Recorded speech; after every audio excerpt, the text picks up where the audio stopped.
Chapter 6 The Mystery of Golden Milestone.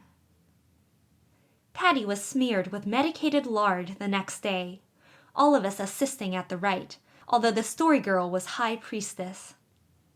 Then, out of regard for mats and cushions, he was kept in durance vile in the granary until he had licked his fur clean. This treatment being repeated every day for a week, Pat recovered his usual health and spirits, and our minds were set at rest to enjoy the next excitement, collecting for a school library fund. Our teacher thought it would be an excellent thing to have a library in connection with the school, and he suggested that each of the pupils should try to see how much money he or she could raise for the project during the month of June. We might earn it by honest toil, or gather it in by contributions levied on our friends. The result was a determined rivalry as to which pupil should collect the largest sum, and this rivalry was especially intense in our home coterie. Our relatives started us with a quarter apiece. For the rest, we knew we must depend on our own exertions. Peter was handicapped at the beginning by the fact that he had no family friend to finance him. "If my Aunt Jane'd been living, she'd have given me something," he remarked. "And if my father hadn't run away, he might have given me something too. But I'm going to do the best I can anyhow. Your Aunt Olivia says I can have the job of gathering the eggs, and I'm to have 1 egg out of every dozen to sell for myself." Felicity made a similar bargain with her mother. The Story Girl and Cecily were each to be paid 10 cents a week for washing dishes in their respective homes. Felix and Dan contracted to keep the gardens free from weeds. I caught brook trout in the western valley of spruces and sold them for 1 cent apiece.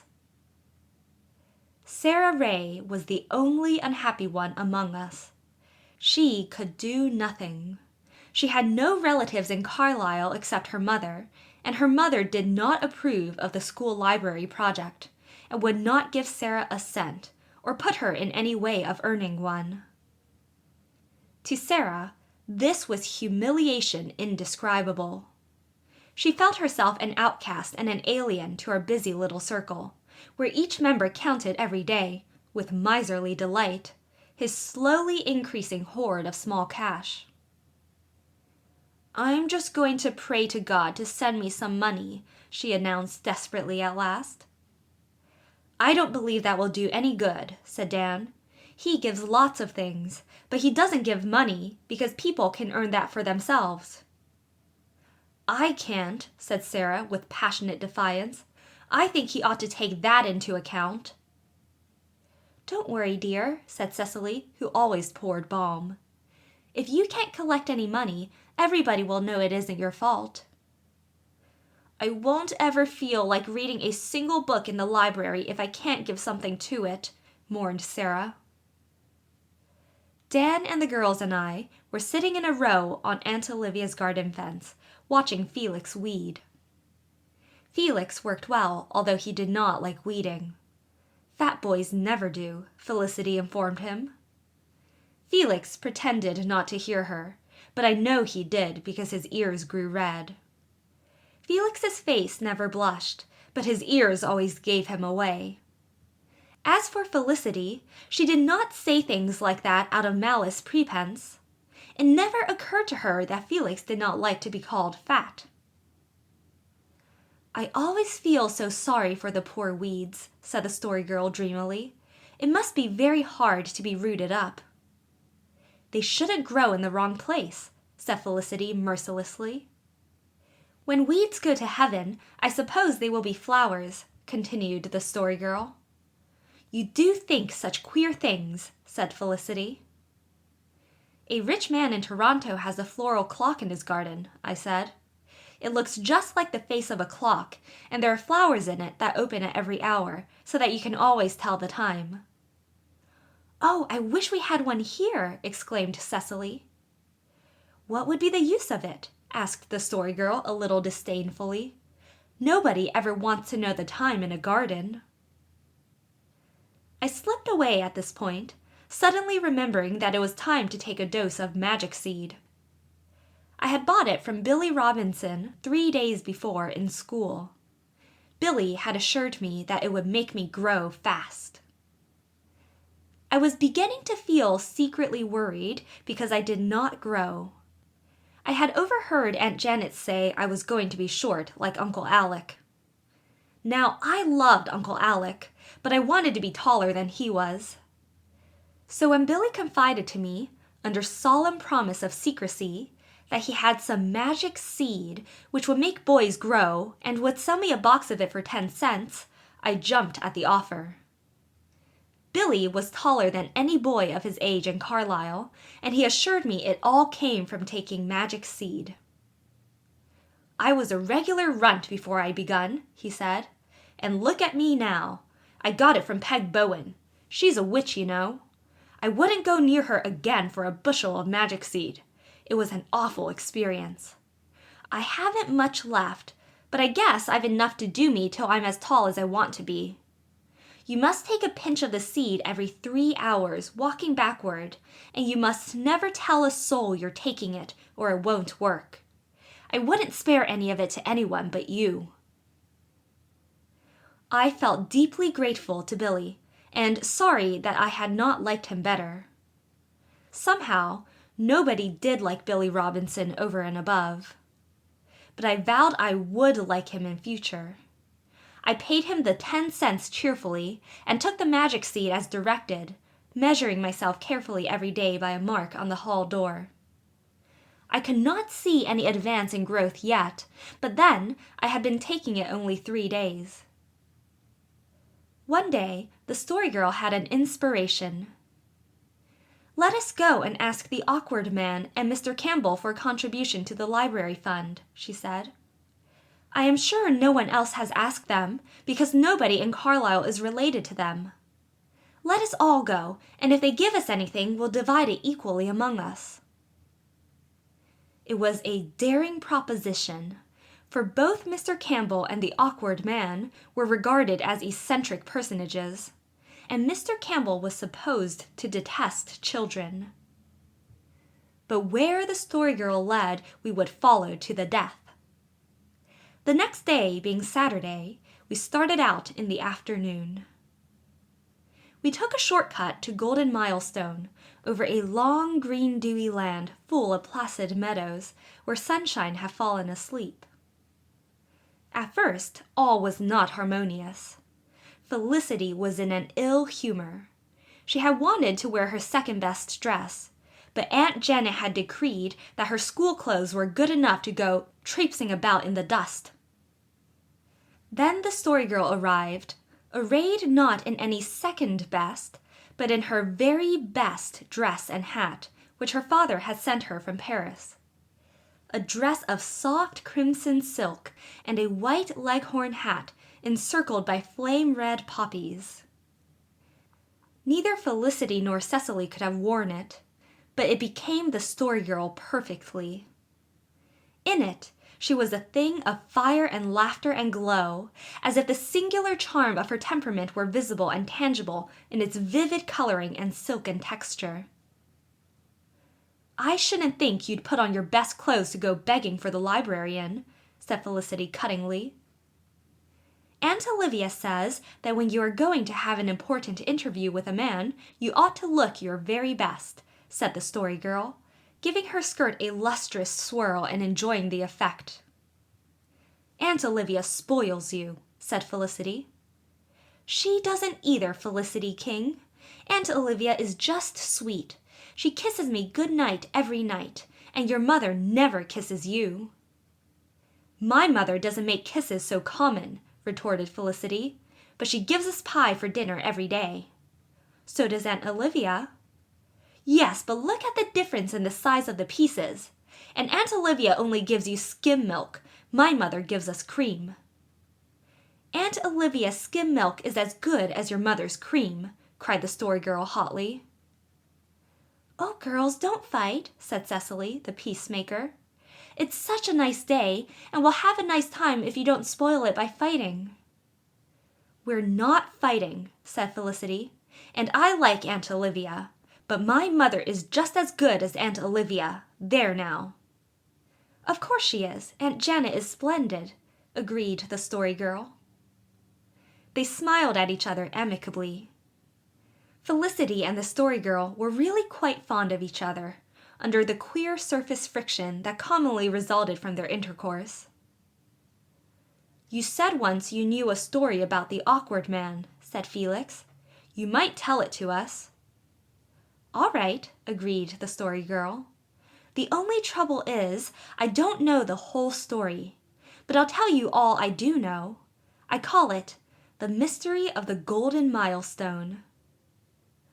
"Oh, I don't believe that story is true," said Felicity. "I believe Mrs. Griggs was just romancing. She does romance, Mother says."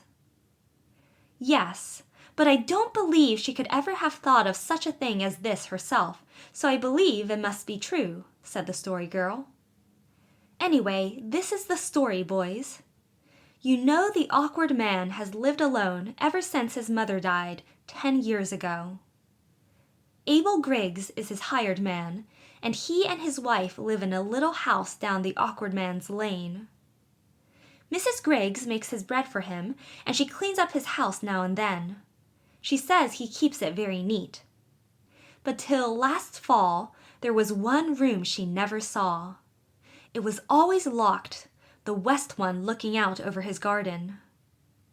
One day last fall, the Awkward Man went to Summerside, and Mrs. Griggs scrubbed his kitchen.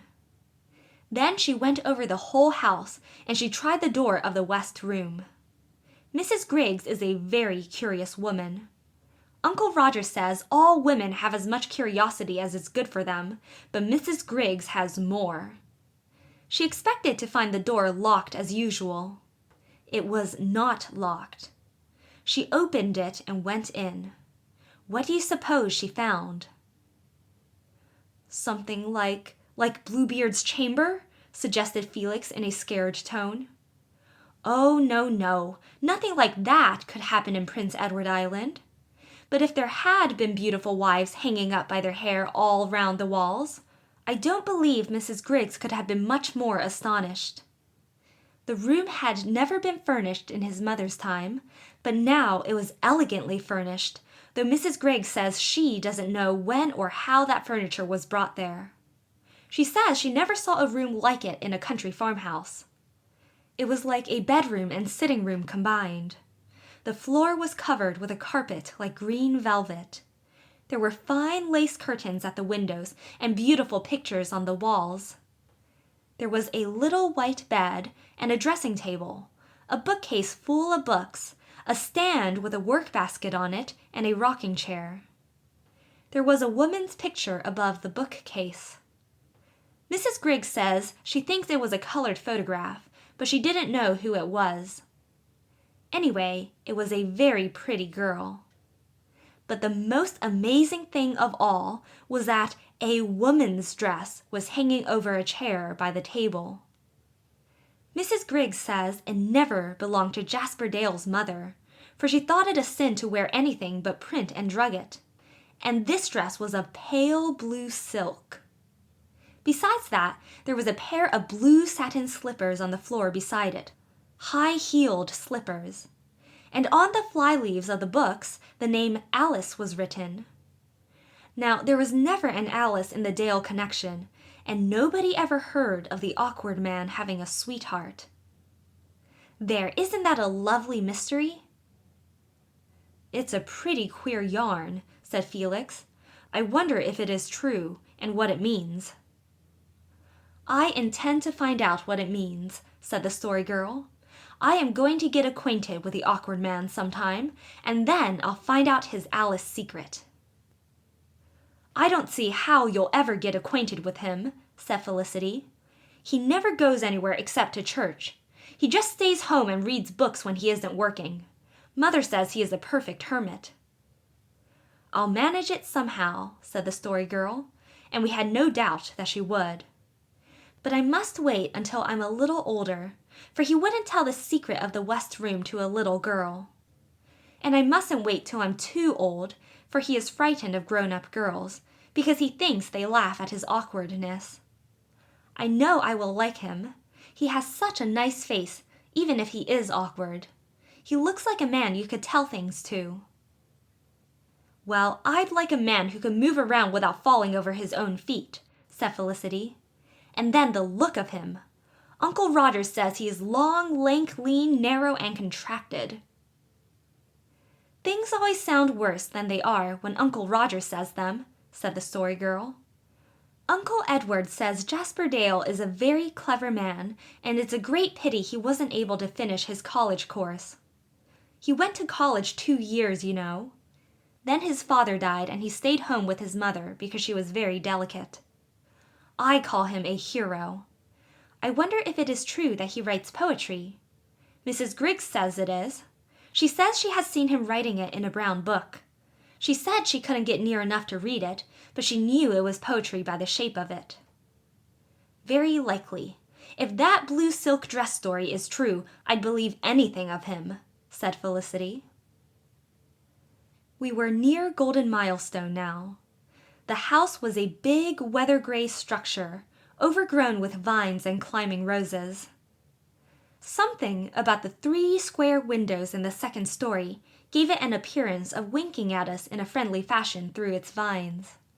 At least, so the Story Girl said. And indeed, we could see it for ourselves after she had once pointed it out to us. We did not get into the house, however. We met the awkward man in his yard, and he gave us a quarter apiece for our library.